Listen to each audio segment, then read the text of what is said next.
Norðlenska nautakjötið. Uppskrift af góðu kvöldi.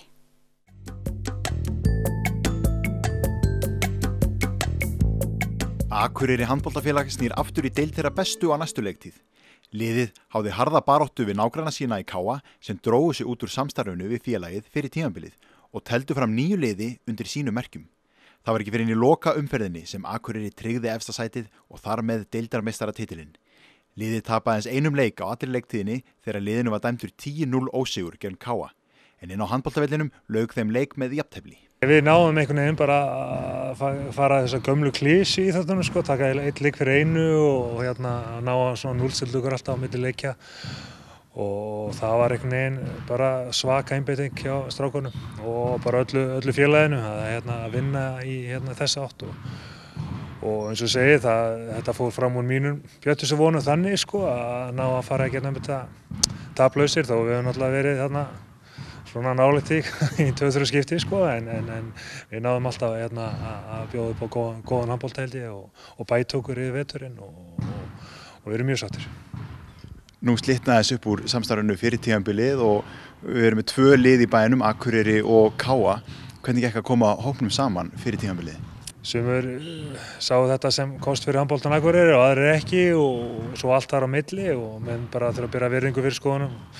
Já, hvers annars í þessu máli, en þegar við náum svona núllstildeila og hóparnir voru tilbúnir þá voru bara hvert félag held ég bara einbeitt sér að sínu starfi og sinni hugsjón og þetta var þannig að í rauninni má segja svona júní, júlí voru erfiðir kannski að kyngja því sem gerðist og áttu sig á breyttu landslagi en svo þegar allir fóru undirbúið sig alvöru fyrir tímabili í ágúst þá var það ekkert vesen lengur.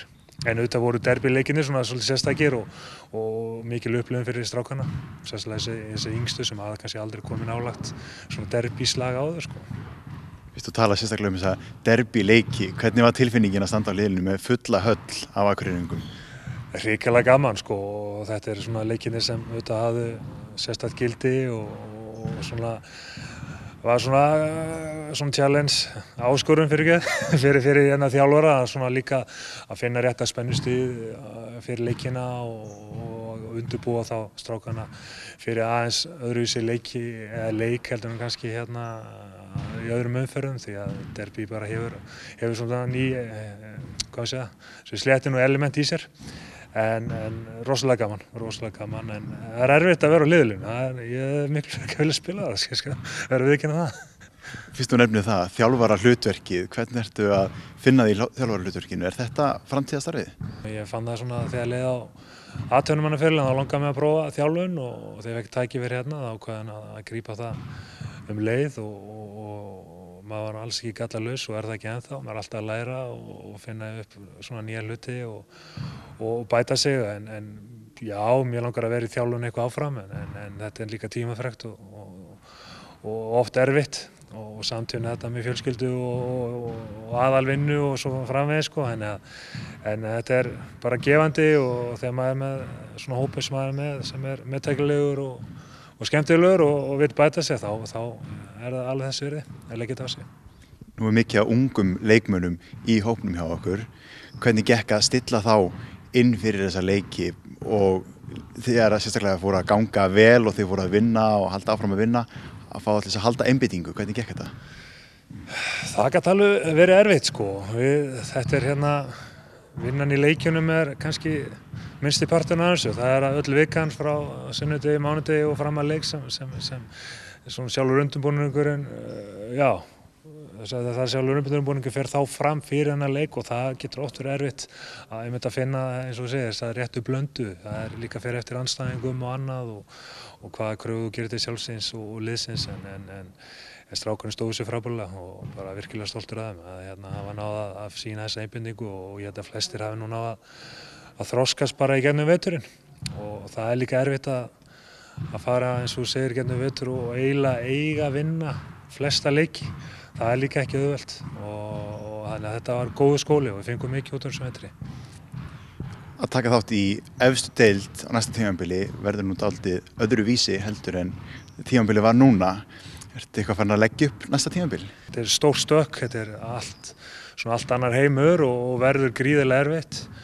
Ég held að svona raunhæft markmiði hjá okkur verður fyrst og fremst að bara halda okkur í deildinni. Það er bara eðlilegt þegar liðir að koma upp og við sjáum bara hversu margir að koma heim aftur erlendis frá úr atvinnumennsku og þar að styrkja deildina, þannig að við þurfum að hafa okkur alla við en þetta verður bara spennandi og ég held að strákarnir séu allir virkilega mótiveraði fyrir næsta tímabil og við förum bara að æfa aftur, þannig að slökum á í 2-3 vikur viðbót og svo bara byrjar boltinn að rúlla. Stemmingin í bænum, er þetta rígur eða er handboltinn hreinlega bara að blómstra?